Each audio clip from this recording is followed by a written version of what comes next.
Oke, gimana kabarnya hari ini? Baik, Bu.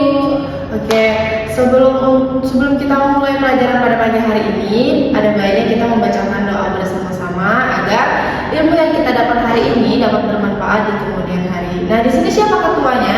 Saya, Bu. Oke, kamu baca doa dulu. Kamu pimpin doa dulu ya. Baik, Bu. Berdoa dimulai. Berdoa selesai. Oke. Nah, di sini sebelumnya ada yang kenal Ibu belum? Belum. Oke, di sini Ibu akan memperkenalkan diri. Perkenalkan, nama Ibu Yunita Tri Astuti. Di sini Ibu akan mengajar dengan mata pelajaran informatika. Nah, dengan materi dasar-dasar TIK. Sebelum kita memasuki pelajaran, ada yang sudah tahu belum apa itu TIK? Belum, Bu. Belum. Nah, oke, Ibu di sini akan menjelaskan yaitu dasar-dasar TIK. Yang pertama yaitu ada pengertian TIK. TIK adalah teknologi informasi dan komunikasi. Itu adalah kepanjangan dari TIK ya. Nah, pengertian dari TIK sendiri adalah segala sesuatu yang berkaitan dengan penggunaan teknologi untuk mengolah, menyimpan dan juga menyebarkan informasi. Nah, selanjutnya yaitu ada macam-macam TIK. Macam-macam TIK itu terdiri dari dua, yaitu ada perangkat keras dan juga perangkat lunak.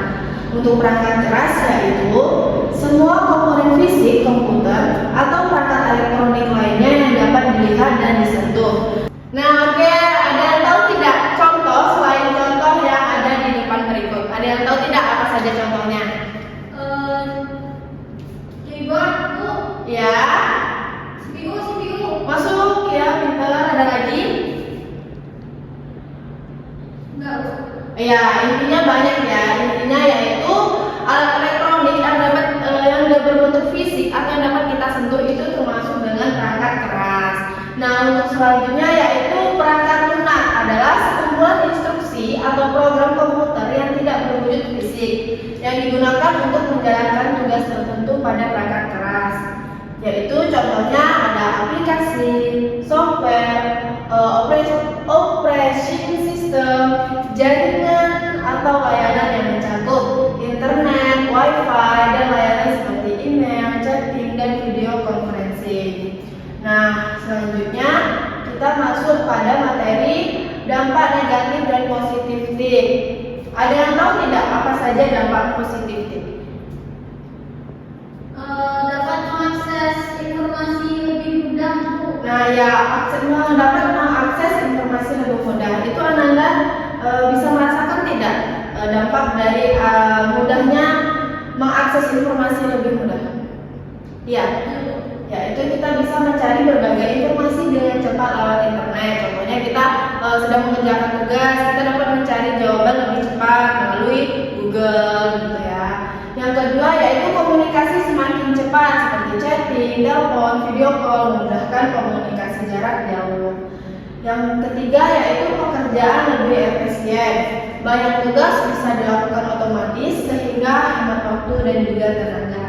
Zaman sekarang banyak kan orang-orang yang bekerja menggunakan teknologi seperti handphone, laptop dan lain-lainnya. Itu dapat mempermudah pekerjaan lebih efisien. Yang keempat yaitu munculnya peluang kerja baru.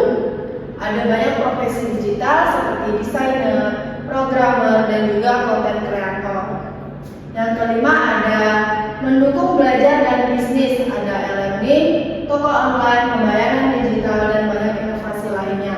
Pembayaran digital ini seperti QRIS ya anak-anak. Seperti QRIS itu kan kita tidak membawa cash. Nah, kita belanja ke kafe atau kemana gitu. Jadi kita bisa menggunakan QRIS. Nah, oke, selanjutnya yaitu ada dampak negatif dari TIK. Yang pertama ada ketergantungan pada gadget, yaitu gadget. Banyak orang yang sudah lepas dari HP dan internet. Zaman sekarang itu banyak sekali anak-anak yang main gadget ya, bahkan dia masih kecil atau masih bayi sudah diberikan orang tuanya untuk bermain gadget. Itu bahaya ya, itu tidak boleh. Dan juga ada seperti anak-anak yang cowok-cowok sih terutama main game sampai tengah malam, tidak bisa mengatur waktu. Nah, itu tidak boleh ya. Yang kedua yaitu adanya penyebaran hoax, Informasi palsu mudah tersebar dan membingungkan masyarakat. Ini seperti hacker ya. Kalian tahu hacker tidak? Tahu. Ya, hacker itu apa? Kayak Selanjutnya yaitu nomor 3, ancaman keamanan data.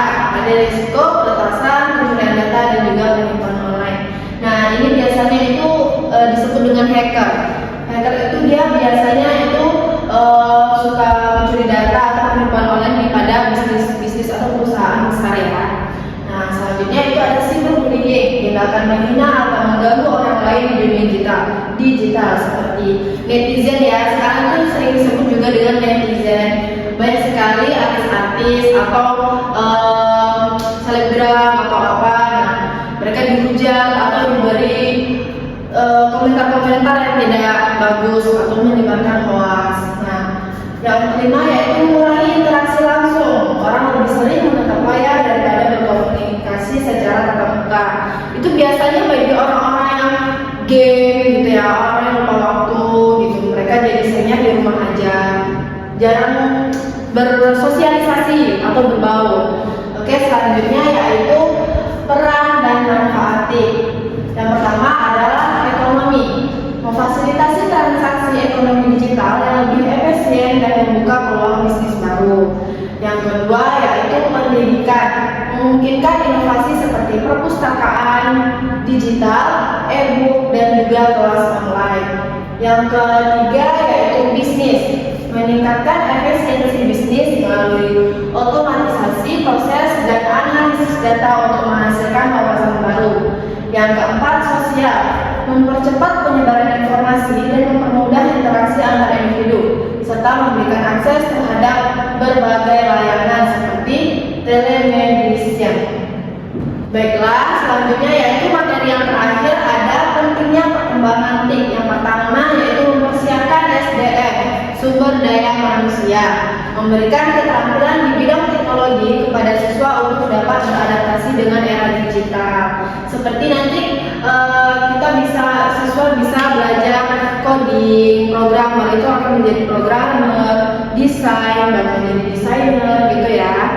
Selanjutnya itu ada infrastruktur atau bisa disebut dengan fasilitas, yaitu mengembangkan infrastruktur TIK yang memadai untuk mendukung berbagai layanan dan kegiatan. Yang ketiga yaitu etika dan moral, mengajarkan penggunaan TIK yang baik dan bertanggung jawab untuk menghindari dampak negatif. Nah, dari penjelasan yang Ibu sampaikan tadi, apakah ada anak-anak yang ingin bertanya? Tidak? Oke. Sebelum Ibu mengakhiri pelajaran pada pagi hari ini, Ibu akan memberikan tugas terlebih dahulu karena Anda tidak ada yang bertanya, yaitu jelaskan dan berikan contoh penerapan TIK pada bidang pendidikan ya. Itu dikumpulkan untuk minggu depan. Oke. Ibu akan membacakan kesimpulannya terlebih dahulu, yaitu teknologi informasi dan komunikasi merupakan bidang penting yang membantu manusia dalam mengolah, menyimpan, dan menyampaikan informasi secara cepat dan efektif. Komponen utama TIK meliputi perangkat keras, perangkat lunak, dan penggunaan. Perkembangan TIK membesarkan dampak besar dalam berbagai bidang seperti pendidikan, ekonomi, dan komunikasi. Dengan memahami konsep TIK, seseorang dapat menggunakan teknologi secara cerdas dan juga produktif.